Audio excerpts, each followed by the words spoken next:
13 November lockdown, এটি আওয়ামী লীগের lockdown basically না, এটি বাংলাদেশের মানুষের পক্ষ থেকে লকডাউন। এই লকডাউন কেন? এই লকডাউন এখন বাংলাদেশের চাহিদা। কারা যাবেন এই লকডাউনে?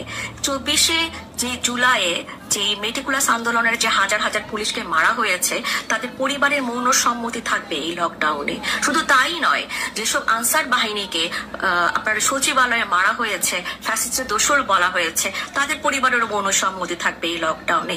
এই লকডাউন সে সমস্ত গার্মেন্টস শ্রমিক, 50 লক্ষ যে গার্মেন্টস শ্রমিককে বেকার করে দেওয়া হয়েছে, এই লকডাউন তাদের পক্ষে।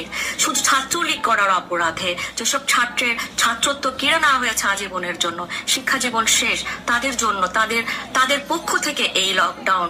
এই লকডাউন আমলেও আমাদেরকে এতটা সাইবার হ্যারাসমেন্ট করা হয়নি, এটা অকপটে স্বীকার করেছে, এখনো করছে।